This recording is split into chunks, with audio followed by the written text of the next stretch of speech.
मैं विपक्ष की इस बात से सहमत हूं कि वहां पर हिंसा का तांडव हुआ है। उनसे ज्यादा दुख हमें है।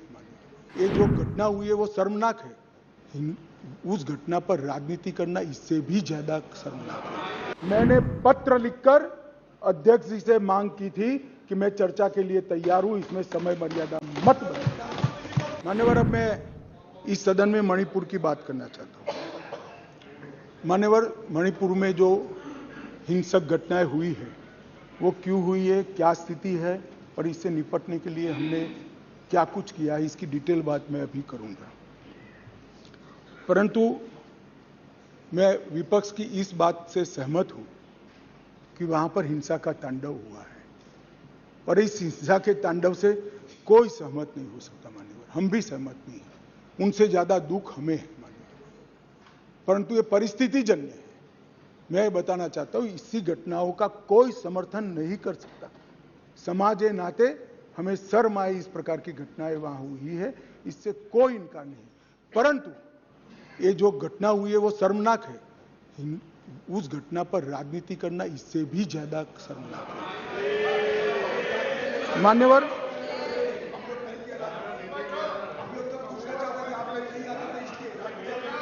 मैं बताता हूं।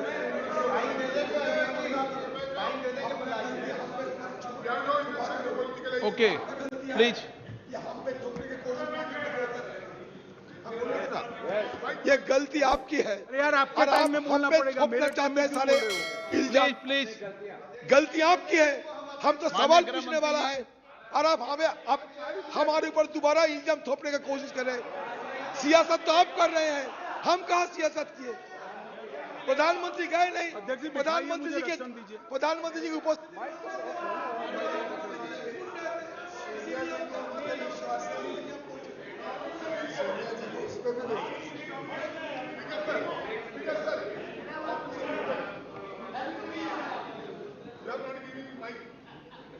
मान्यवर,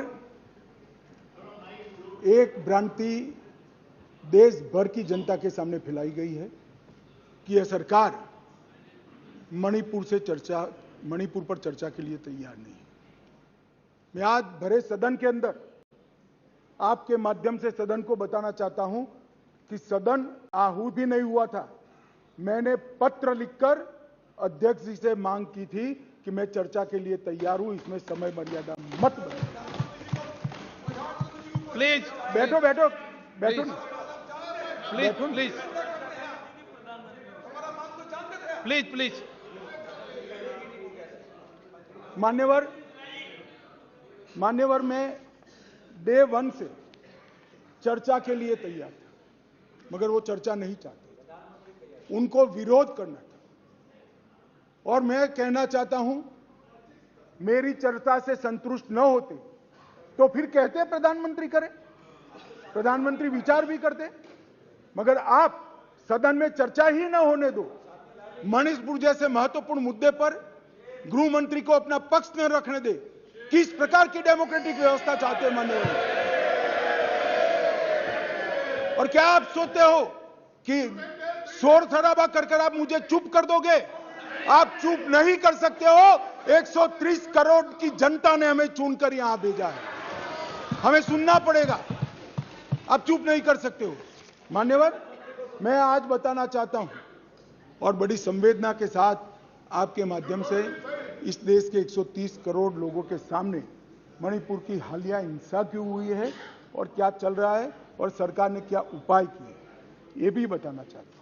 मान्यवर, मैं पास्ट में मणिपुर में क्या हुआ ये भी बताऊंगा। अब मैं जब बताऊंगा तब ये कहेंगे कि पुरानी बातों को हमें सुनाने के लिए कह रहे हो। ना जी, मैं संवेदनशील आदमी हूं मान्यवर। मैं पुरानी बातों को राजनीतिक हिसाब किताब के लिए नहीं सुना रहा, इसलिए नहीं सुना रहा कि आपके समय में भी हुआ था, हमारे समय में भी हुआ। होता है का अप्रोच हमारा नहीं है, ये यूपीए का अप्रोच है। हमारा अप्रोच होता है का नहीं है, हम टॉलरेट नहीं कर सकते। मैं पुरानी हिंसाओं को इसलिए बताना चाहता हूं कि मणिपुर की नस्लीय हिंसाओं के स्वभाव को जनता ने जानना पड़ेगा। नस्लीय हिंसा मणिपुर में जब जब होती है तब किस प्रकार से होती है वो भी जानना पड़ेगा। इसलिए मैं पुरानी हिंसाओं को भी रखूंगा। आपके मन में ये भ्रांति न हो, ये सवाल ना आए कि पुराना क्यों बता रहे।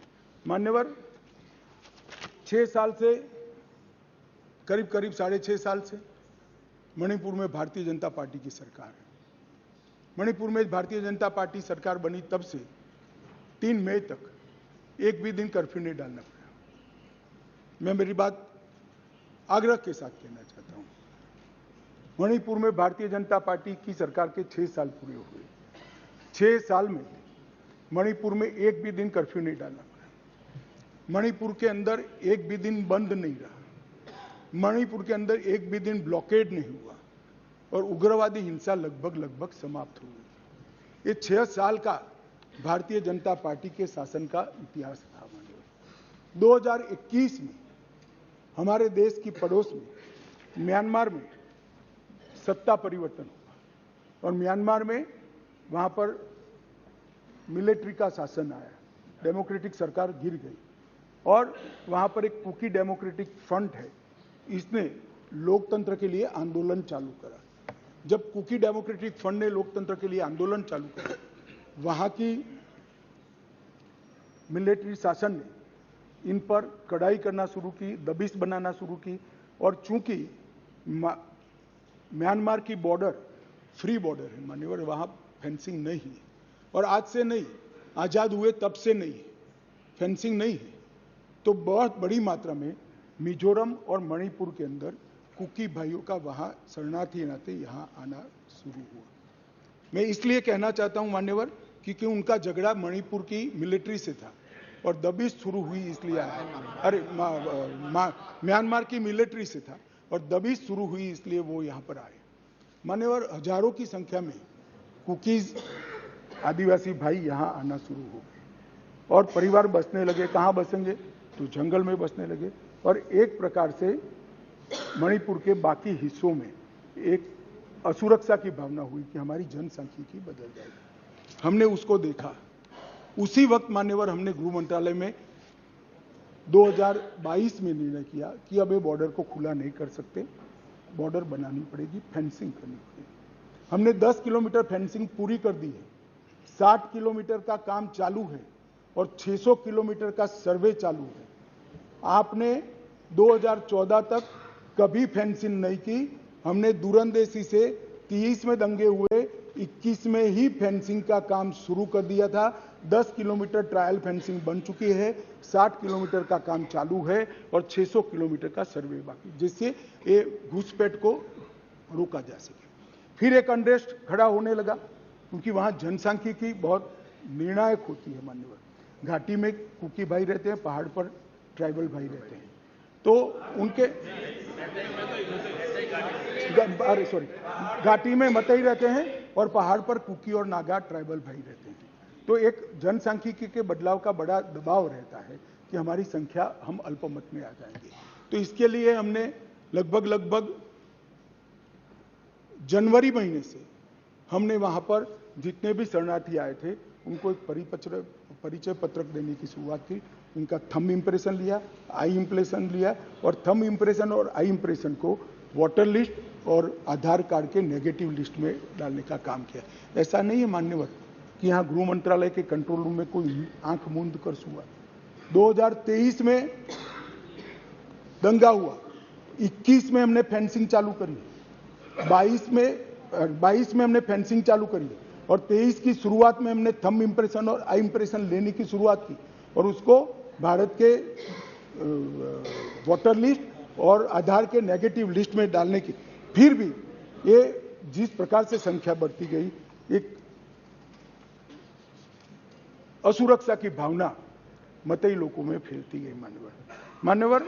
ये जो वहां पर एक फ्री रेजिम है, नेपाल की तरह वहां पासपोर्ट नहीं चाहिए।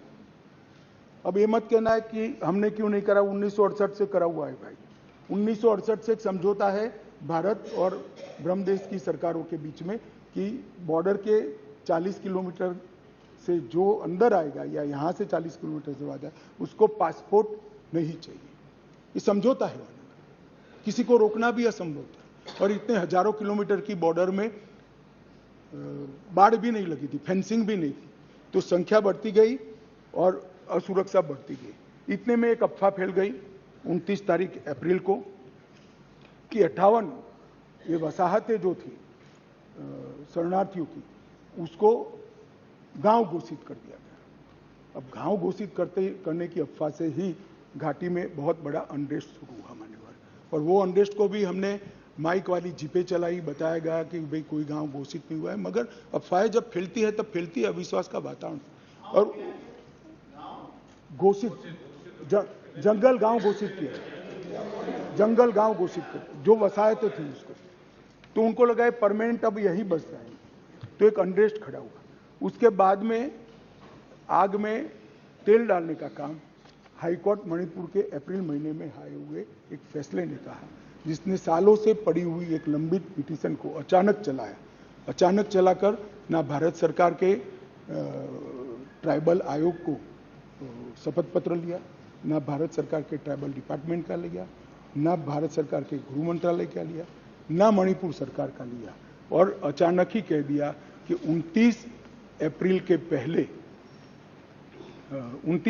पहले इस मतई जाति को ट्राइबल घोषित कर दी गई। इससे पहाड़ पर बहुत बड़ा अनरेस्ट हुआ, ट्राइबलों में बड़ा अनरेस्ट हुआ कि अब मतई ट्राइबल बन जाएंगे तो हमारी नौकरियों में स्पर्धा का भाव होता है, और स्वाभाविक है एक कोई कानूनी प्रक्रिया के बगैर एक ऑर्डर कर दिया गया, जिसके कारण ऊपर भी, नीचे ऑलरेडी अनरेस्ट चालू था, ऊपर भी अनरेस्ट हुआ, और 3 तारीख को एक रैली के अंदर एक क्लैश हो गया माने, और क्लैश होने के बाद दंगे चालू हुए जो अब तक अशांत परिस्थिति को बनाए हुए हैं।